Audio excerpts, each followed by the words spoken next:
Sa higpit ng kompetisyon sa industriya ng entertainment, siya ay patuloy pa rin lumalaban para sa kanyang mga pangarap at sa kanyang pagmamahal sa musika. Kaya naman para mas makilala pa natin siya, panoorin natin ito. Sabi ni E.Y. Harburg, words make you think, music makes you feel, a song makes you feel a thought.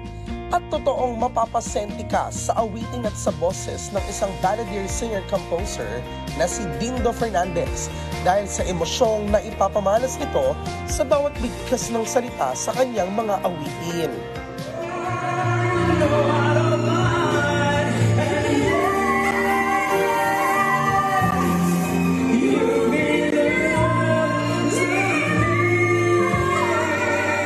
Bata pa lamang ay mahilig na si Dindo umawit.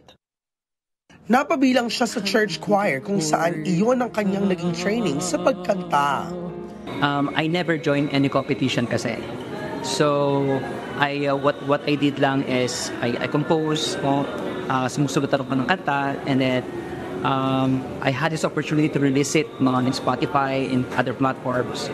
Hindi man sumasali sa mga patimpalak ay nanominate siya sa Aliw Awards, isang award-giving body para sa mga Filipino live entertainers. Siya ay nominate bilang Best Male Performer at Best Male Artist.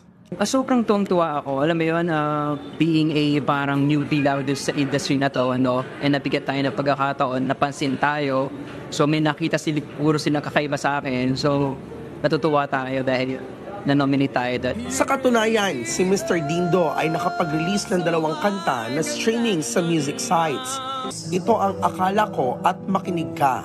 When I sing kasi I tell my story, my own story. So basically all of my songs, especially original songs, I was able to write a song to inspire, the people. Akala ko ikaw na nga ang tadhana ng buhay ko, inasahan kong di magmamaliw ang pag-ibig mo.